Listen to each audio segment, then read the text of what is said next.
I think people, for a number of reasons, I think gravitate towards crooked cop movies.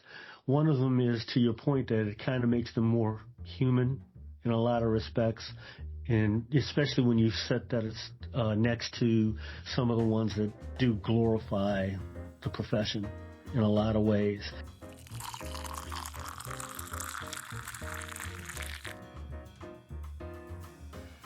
Hello, and welcome to the Cup of Tea Critiques podcast. I'm your host, Brandon Chasen, and like always, I'll be joined today by the team that brings you cupofteacritiques.com. Here, we'll dive deep into the productions and topics we broach on our website, so you can decide for yourself if they're your cup of tea. Ready for a deep look with a deep brew? This week's topic, the appeal of corrupt cop movies. Cup of Tea Critiques is a family affair, and I'm here with my brother Chris, my mother Reva, and my father Terry. Well, the RIP premiered on Netflix in early January, and I'm not sure exactly how it did, but it was pretty good. For those who don't know, basically a team of cops finds a large stash of money in a house after getting a tip from their captain who was murdered at the beginning of the movie, and so it becomes a story of basically who's the morals of these cops, which ones want to take the money from themselves, and what's the whole backstory behind this basically, and so it's essentially kind of a heist movie, but it's also just kind of a trust amongst these police officers, who's honest and who's corrupt, and the temptation they face essentially to follow procedure or go rogue, and starring Matt Damon, Ben Affleck, Tiana Taylor, Stephen Yeun. It was directed by Joe Carnahan. Whatever. I'm not going to get into his other projects. Smoking Aces is one of them, though. But yeah, but it had me thinking about movies surrounding corrupt police officers, and what is the allure of them? Why do people like these movies? Do they stand in opposition to movies that kind of just deify police officers? Do they humanize police officers in a way? Because I felt like this movie very much did that. So I just thought we could discuss what exactly is the appeal of these types of movies. Because a lot of action movies I feel like are about vigilantes. It's kind of about vigilante justice. It's somebody who used to be in the police force or used to be in the armed forces, or is just an upstanding person who knows how to fight. Right? So I thought, it'd be interesting to discuss, a movie where the law enforcement is corrupt and how they interact with, more honest cops. Yeah, that's interesting. But I think people, for a number of reasons, I think gravitate towards crooked cop movies. One of them is, to your point, that it kind of makes them more human in a lot of respects, and especially when you set that it's next to some of the ones that do glorify the profession in a lot of ways. I'm always taken, and this is kind of a bit of a small sidetrack, but I'm always taken aback by ones that try to have undercover cops, and they just are by the letter of the law, that they don't do anything crooked. They don't succumb to any sort of temptation or anything like that. And I'm thinking, there is no undercover cop that would last 2 seconds in a situation like that. You take a female undercover cop, you have her hook up with some criminal, and she's not going to be in a position where she has to become intimate with this person. Give me a break. A lot of these movies do that. They portray how she just maneuvers her way around this whole thing and it just never happens. It's like, no, not realistic whatsoever. So I commend the ones that portray crooked cops, and they show them on the entire other side of the spectrum where they do anything.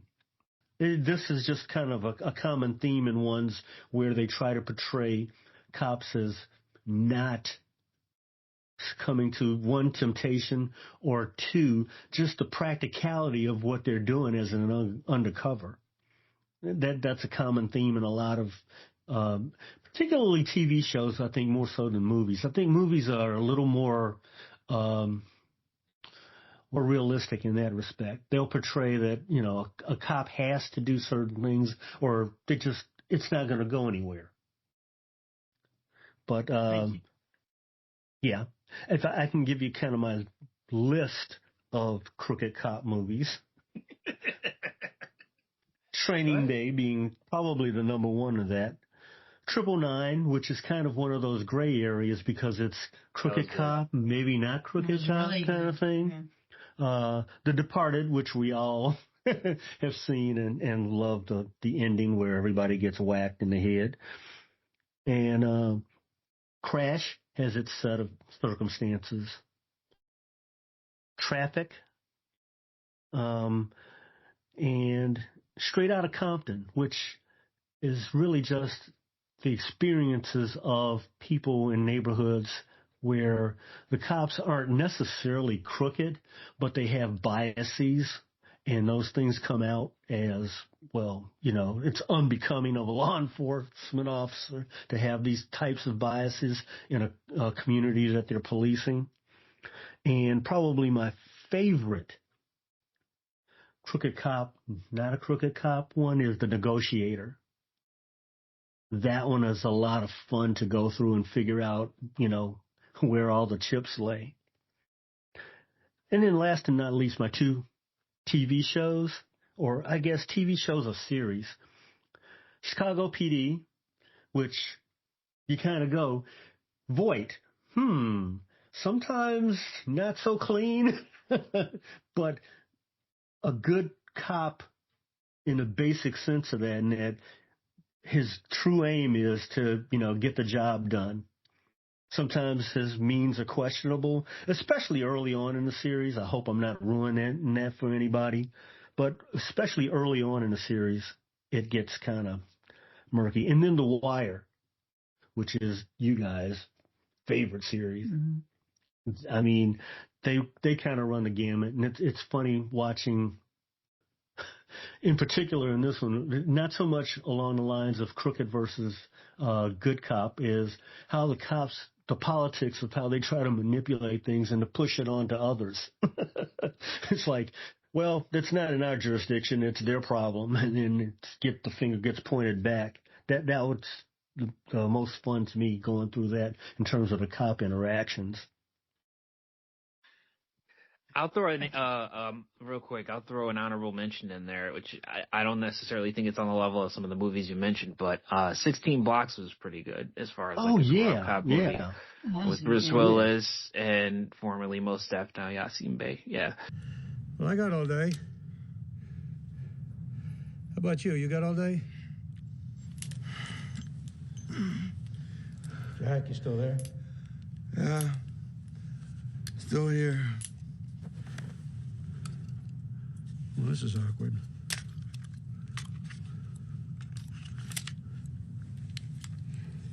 When I started this day, I never figured on trading 9 mils with my friend. I think we stopped being friends right around 8:25 in that bar. No, that's not gonna erase 20 years together. We're still friends. That was a good one. Yeah. You can't bring up Chicago PD, especially that era of Chicago PD, without conjuring up the wonderful one word, one line that we all love. Dig. Dig. Dig. And when you said that, that's all that went through my head. And, I realized that I actually haven't watched as many Crooked Cop films, even though a bunch of them are on my list. And so, Chris, when you picked out this topic, what it did for me was kind of made me take a step back and wonder, like, okay, which ones have I watched and which ones are on my list that I know are very good, and yet I've managed to still not check them out. And the number one that came to mind, Donnie Brasco. Because as we're talking about ones that blur the lines, what is good, what is bad, and it's obviously an older one, Johnny Depp, where he goes undercover, and the question is, did he get turned? So I know I need to watch that. It's probably going to be on my docket for tonight because as I was getting prepared for today, I was like, man, I can't believe I haven't watched this film because everything about the trailer is extremely intriguing. Another one for me, though, that very blatantly talks about the dirty cop in there that I haven't checked out was The Professional. Also long titled Leon the Professional. And it's very interesting. Yeah. The daughter in a family of victims finds this professional hitman and essentially takes her under his wing because she's trying to exact revenge on the crooked cop that, got her family offed. It's very interesting to me because you're talking about a profession that's supposed to be revered in a cop, and this one is very openly dirty, very openly out there, and essentially doing something, technically heinous to get revenge for the dirty cop's actions. And so those are two films that I find myself like I moved them up on my list of things to watch because I know I've been wanting to for a while, and I'm like, what am I waiting for? Yeah, that's a really good one. Yeah. And I think in general on the topic of dirty cops, what is appealing to fans, my opinion on this anyways, is going back to that exact idea with Leon the Professional. We've been raised to look at cops as being the, upholders of the law and kind of trained to believe they're supposed to be infallible. And I think what we appreciate about dirty cop movies is that it is exactly what we know about life, which is that nobody is perfect. And make no mistakes, yes, they are supposed to operate perfectly. They are supposed to remain above the law.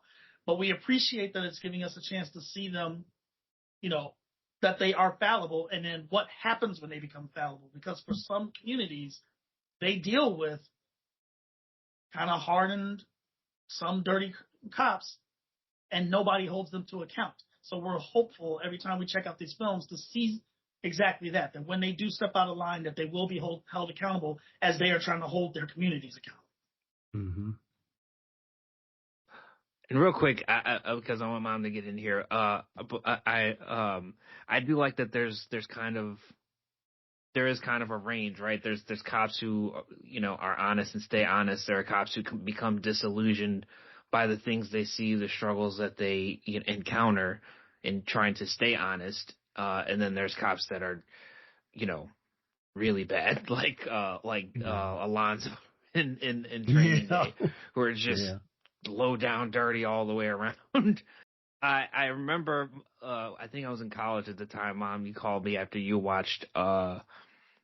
watched a movie. I was looking for it, and I think it's called Street Kings. And I asked you how you thought it was, and you were like, I thought it sucked. I didn't even finish it. But you rented it, and you were like, I wanted my money back. And it couldn't have cost you more than a couple bucks. You wanted your money back. And you said it didn't even make sense. It's like there's a dirty cop who's mad that other cops are dirtier. I think that was something you said, or you were so angry about it. So correct me if I'm wrong. I think that was the movie, though, Street Kings. And furthermore, what makes these movies work or doesn't make them work? What makes them bad, I guess. Yeah. Yeah, I'm not surprised I called a rant about something like that. I can't recall the name of the movie, though, so sorry, I can't help you out with that. I just got to thinking that I wrote down, for example, about 12 cop movies, because I do like cop movies. I wrote down about 12 cop movies. And what I realized is that more than 2/3 of them were about dirty cops. Maybe about, 15% were comedies. So you think, for example, about Beverly Hills Cop and Bad Boys, and then good cops. So like Heat, for example, where Vincent, played by Al Pacino, was a good cop. Issues, but he was a good cop. Miami Vice, Crockett and Tubbs I'm talking about the movie, Crockett and Tubbs were good cops. But the rest were, dirty cop movies, many of the ones that you guys mentioned, 999, The Departed, those kinds of movies. And it got me thinking, why do the studios land on the dirty cop stories. And it has to be because apparently the audience, the numbers indicate that the audience find those to be the most appealing stories. Which suggests that these stories about dirty cops confirm our own biases about cops, right? Our own biases, our own experiences about cops. And so when we leave the theaters after watching these films, we're dirty. Yeah. And so, and they got what they deserved.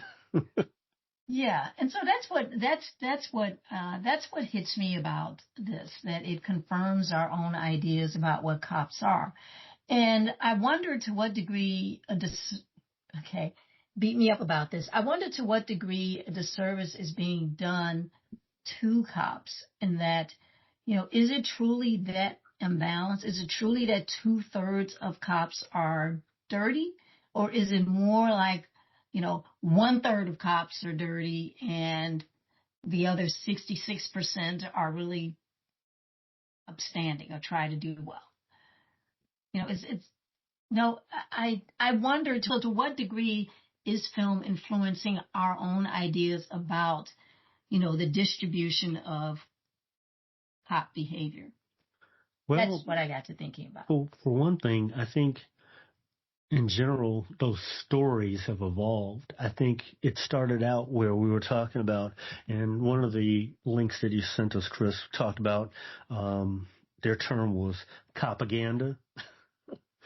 I think there was a lot of that early on when it came to cop stories where it was so purified that it was nauseating, but they always portrayed cops as regal, and whatever other adjective you want to attach to it, that they were pure of mind, thought, and never did anything wrong.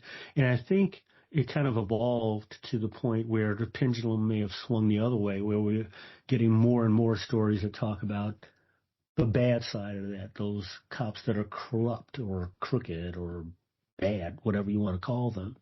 So I think we've just kind of swung the other way on those stories, or at least a release of stories like that. I agree with Dad, but to answer your question, Mom, and maybe speaking for myself only, but I believe there's a lot of other people out there that feel this way, I'm disappointed in myself for not seeing Donnie Brasco, because I think the truth in the answer to your question is that it's a coin flip as to whether or not, are they good or are they bad? And I think that applies for every individual cop out there, because on any given day, under various circumstances that everybody's experiencing, that could be the day that tips them towards doing the wrong thing versus the right thing. And for some of them, it's a one-time offense done out of desperation in the moment or somehow clouded judgment that day. For others, it's the beginning of that slippery slope that turns them from being a good cop into just being a bad cop. And so that's why I want to see Donnie Brasco specifically. Why I'm calling that one out is I can tell just off of the trailer alone that it kind of touches on exactly that the temptation grew more and more and more the longer that he was undercover. And so at what point did he end up flipping and no longer was a good cop, but now had become part of the very machine he was trying to take down? So I think the answer to your questions is it's just complex, and hopefully we get what I want are more pieces that kind of speak to that. I feel like I don't know that, because I guess when I pitched this topic, I was thinking of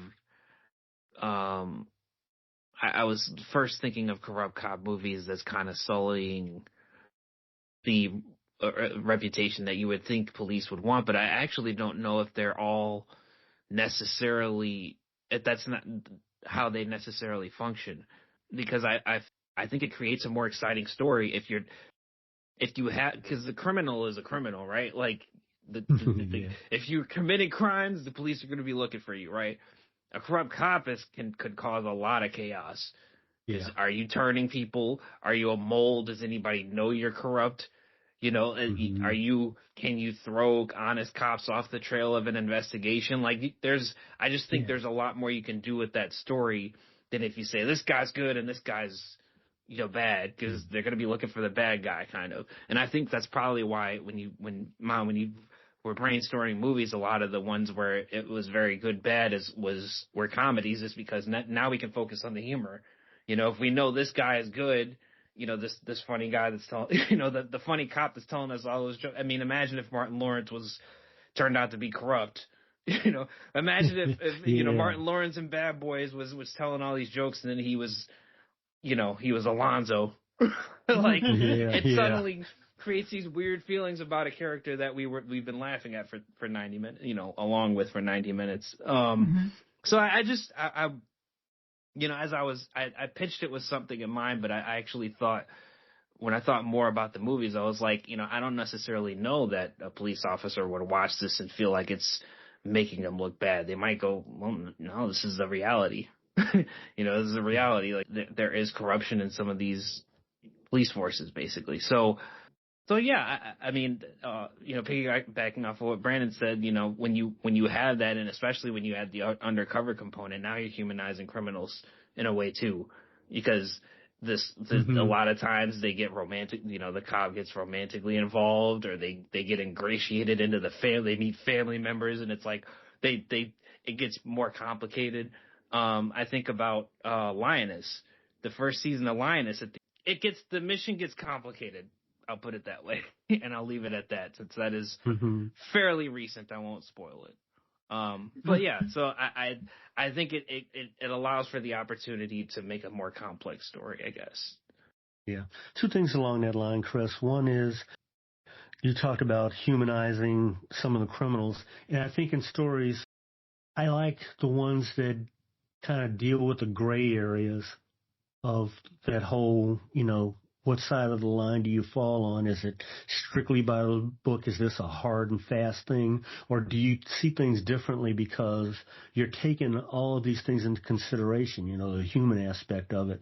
I think stories where they show that criminals, they may be in a life of crime, but how did they get there? I like some of the backstories that they put on some of the characters, where, okay, this is otherwise a decent person, but either they grew up in a family, it was a crime organization, and they kind of fell into that. So did they ever have a chance to not do anything like that?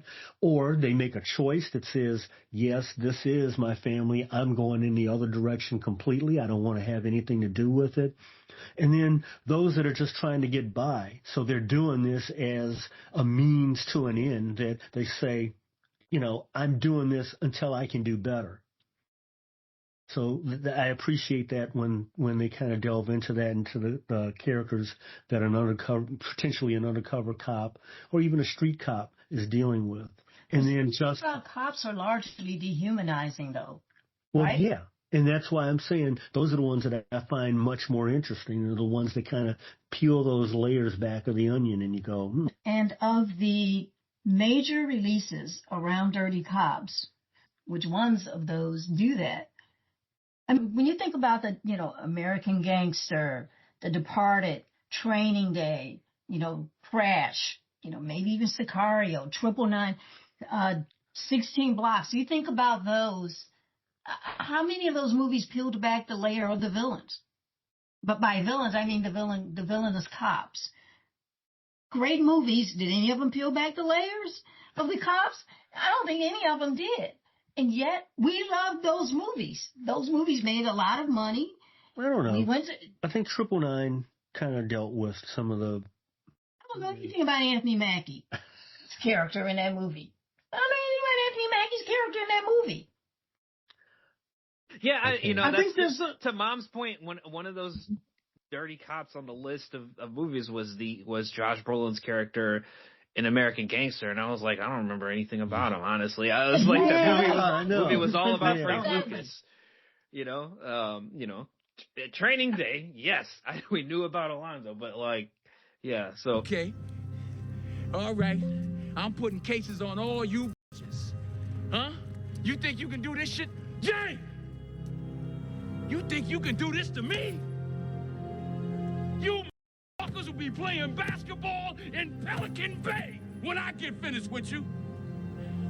Shoe program, nigga. 23-hour lockdown. I'm the man up in this piece. You'll never see the light of you don't think you fucking with. I'm the police. I run shit here. You just live here. Yeah, that's right. You better walk away. Go on, walk away, because I'm going to burn this motherfucker down. King Kong ain't got shit on me. So yeah, that's an interesting thing about Alonzo in Training Day, though, was that he had a girlfriend and a kid. What else did you know about Alonzo? Well, he needed to. We also knew he needed to pay off the Russians, or he was going to get. Yeah. You know. So. No, I meant about his family, where he grew up, how he became what he became. Oh. Your dad is talking about how he likes these stories with depth that humanize these characters, and they don't humanize these characters. I feel like that. I want stories that do those same things. But Mom, I think that's by design that these pieces have been done so, because as a person building a story, I think in a lot of cases what they're trying to do is draw a definitive line in the sand between good and evil. And if they give too much backstory to the criminal, they are afraid, even if it's a criminal cop, they are afraid of validating that criminality may not be all that bad and it may be okay. So I think that's why we don't get a lot of those deals. I feel like I came short of what you wanted to say. Go ahead. They can sell the character by dehumanizing them. That's the whole point. Hold on. That's the whole point. Okay. Well, we still like villains sometimes, though, but we sure do. I think we still like villains even if we wouldn't behave. If we wouldn't behave the same way. Sorry, Dad. Go ahead. I have something to say. No. I was going to say, as a character, the one that I pointed out earlier on, TV series, Chicago PD, definitively, is Boyd a good cop or a dirty cop? In there, obviously, it's a series, so they can take their time in terms of developing the story surrounding him, unlike a movie that has limited time in order to do that. But he's a classic example, if you ask me, of how are you going to define him? No, I agree. Yeah, go ahead, Christian. Sorry. No, I was going to say that was what I wrote down. What kind of corrupt are they, or what kind of dirty are they? Because I think there is dirty in a sense that we can sympathize with when Voight, for example, or really any police sergeant, when they start torturing somebody that we know is an awful person to get information, we go, yeah, they're not supposed to do that, but it's like, yeah, it's okay. When we know how bad the criminal is, we kind of go, all right, you twisted his finger off with a bolt cutter, but he had that coming, so but it's still not the right thing to do. It's just something we don't, and I felt like it's what I thought was interesting about The Rip and some of these kind of like heist dirty cop movies is, they come across this large stack of money, and we know they're supposed to count it all and turn it in. Mm-hmm. But it's kind of like coming across a winning lottery ticket and being like, oh no, somebody dropped this. I better go find out who it is. Like we all feel like that's ridiculous. Sure. But like that's essentially what they're doing, and sure. And so it helps raise so what makes the story more interesting. It raises the question, like, what would you do? What would you do? Would you take a cut?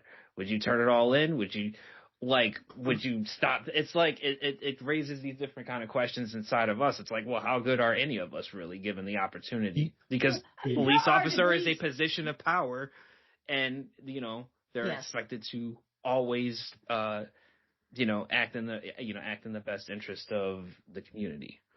But there are degrees of dirtiness. There are degrees, to your point, though, there are degrees of dirtiness. It's not binary, that's for sure. I think, for example, about, the movie Sicario. Oh, great movie, Sicario.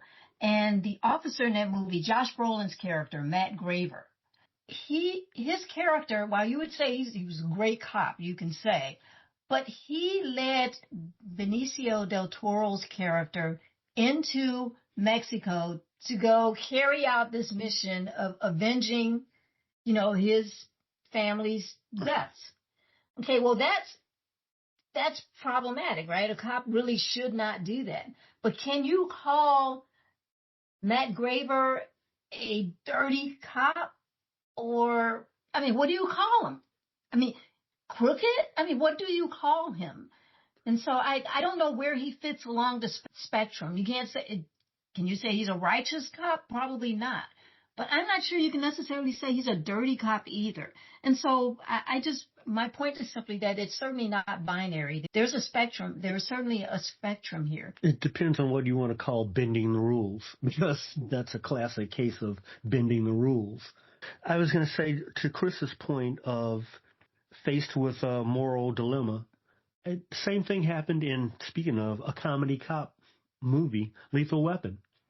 I don't remember if it was Lethal Weapon 1 or 2, but it was when they were in the car with all the money in it. And he goes, wow, I could send my kid to college or something like that. And you know, his partner goes, hey, take it, do something good with it.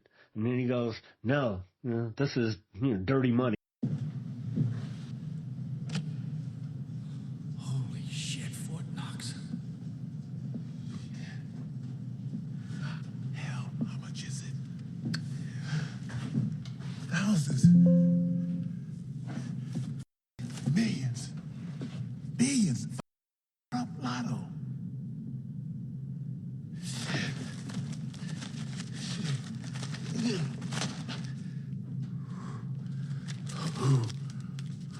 Look at this. These are $1,000 bills. What I'm holding in my hand, I can put all 3 of my kids to college. Why don't you take it?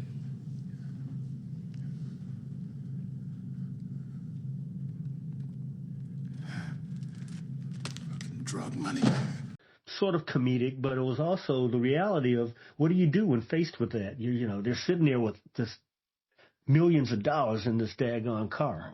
Do we cheer the good cops or the bad ones? That's the ones that are at the negative end of the spectrum. Like I said, most of the movies that come out of Hollywood are the ones with, cops at the negative end of the spectrum. It seems to me those are the ones we like. And I'll admit, those are the ones I like. I run to the theaters for those. And I run to the theaters for the good ones too. But I especially love the ones at the negative end. And I cheer them. That's the thing, is I cheer these movies. So what is wrong with me? I mean, what is wrong with us that we...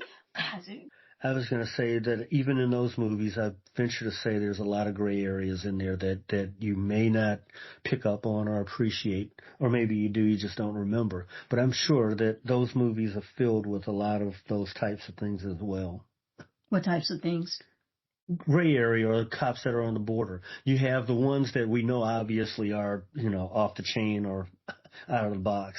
And then there are the ones within that story that kind of fall in the middle there. Well, take for example, The Departed. And one of the reasons why I enjoy that movie, and it's long, so that's why I haven't watched it more than like 2 or 3 times. That, and I am disappointed with the number of headshots, but I digress. The Departed was nice because it showed the gray area for both sides. You had an undercover cop within the criminal organization.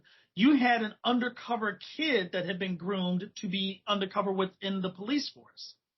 And that character got caught in the middle of that, trying to figure out if he wanted to be a good guy or did he want to continue being a bad guy that was pretending to be a good guy. So, I think we've always appreciated that position is gray. And that's what I think is what's drawing you to these films, Mom, is that, we want to see the darkness, but we also want to see where's the struggle and how did they even get there? Yeah. Are they even redeemable? Yeah, okay, that may be fair. Do the movies as a whole reinforce, though, our fear of law enforcement? I don't think that they do anything to change our minds one way or the other. They either validate what we already feel, or they validate what we already feel, because which is problematic, right? I don't think it's going to change your mind one way or the other, because you get the outcome you wanted. Yeah, I kind of agree with it. I think regardless of how the story turns out or how good or bad the character is, we acknowledge cops as powerful figures, and they said it in the Rip. That cops make people nervous. Like when you're dealing with them, one on one, or they're questioning you, you're even if you didn't do anything wrong, you're nervous. I mean, Chris Rock had the old joke, NYPD scared me so bad, made me think I stole my own car. Like, Yeah.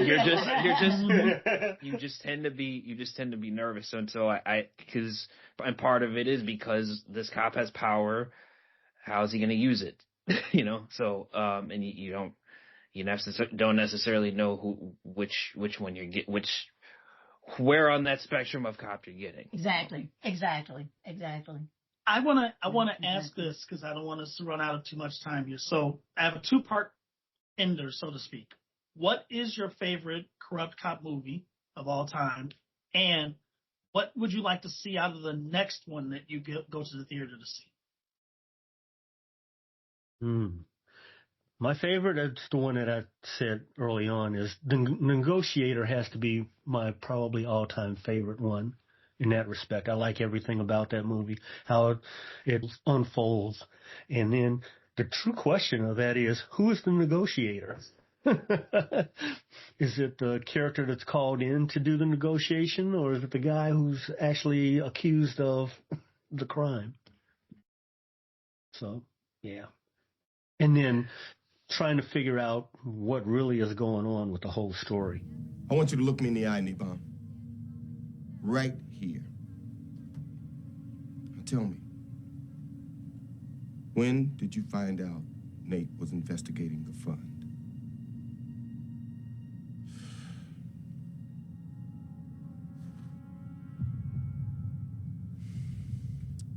I first found that Nathan was conducting the investigation after I spoke with you after he was killed.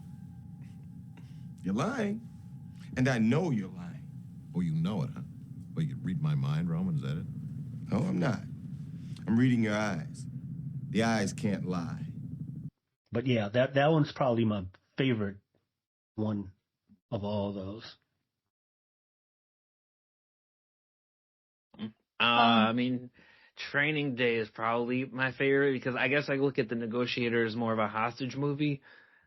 I mean, yeah, it deals with dirty cops, so it falls into that category as well. I know Training Day. I think it's just because it has such strong lead performance, and lead performances, I should say. And you do have that dichotomy of a young cop basically being trained, and then the way his ride along goes wrong, essentially. I just think you have two such strong actors playing the lead, so I really enjoy that one. Mom? Okay, my favorite dirty cop movie would be 999. That would be my favorite dirty cop movie, and it's probably mainly because I like Anthony Mackie. I like his character in that film.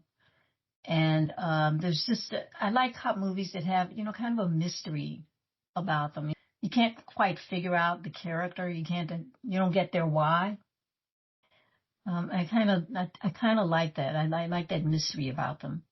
So I guess, off the top of my head, I like to see cop movies around, that have to do with a lot of money, that have to do with a lot of narcotics, and that have just, a great villain that they're up against.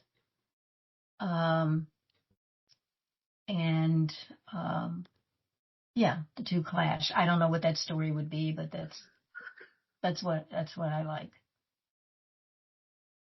For me, mine is the same as Dad's. It's The Negotiator, in part because it's interesting to see a cop that's seemingly getting set up, and I like how they were trying to peel back and investigate exactly how did we get there and who truly were the dirty cops, and realizing that they were in danger because of the situation he created, which was necessary, obviously, to clear himself. But it was just, I really enjoyed how they set him up, and at the same time that we got the slow reveal as to exactly who did it and who truly were the dirty ones, because you had a mix you did have a team of good ones and a team of bad ones, and it took us a while before we figured out who was whom. So that's why I enjoyed The Negotiator.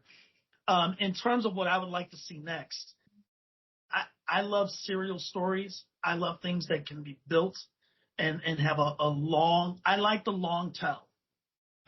One example of that too is like Lord of the Rings, that has a story, then a second part, and a third part. And I mention that because what I would like to see out of my next Dirty Cop film is a serial story. I want us to try and take the perspective of like a central character cop, and over a succession of films, watch their slow deterioration into being a bad guy, how they slipped and got even further, and ultimately ending in his, we hope, or probably ultimately ending in his capture or whatever. But I want to see that slower descent as we learn, and as Dad said, peeling back the onion and seeing the many layers that led to them being who they are. So I would like a story that does that over a few successive films, as opposed to already definitively knowing a guy is a dirty cop. So that's what I would like to see. Interesting. Bro, is there anything else that you wanted to touch on before we wrap it up? No, I think that's an interesting idea. The kind of corrupt cop movie I would want to see was kind of just the mystery, and I feel like The Rip kind of provided that, a mystery where they kind of, they place these kind of clues throughout, and then they piece it together towards the end. So, so I think even if it's something we've seen before, you can still find an original way to do it. Thanks so much for listening to the Cup of Tea Critiques podcast. Honestly, we could go on and on like we do at our dinner table, but we appreciate you figuring out your cup of tea along with us. Make sure you rate and follow us wherever you listen to your favorite podcasts. Also, leave a comment and tell us what draws you to corrupt cop films. You can stay in the loop on all things COTC by subscribing on our website at cupofteacritiques.com. You can also find us on Facebook, check out our Instagram at Cup of Tea Critiques, and on Letterboxd at COT Critiques. For Reba, Terry, and Chris, I'm Brandon. We'll see you next time for another deep look with a deep root.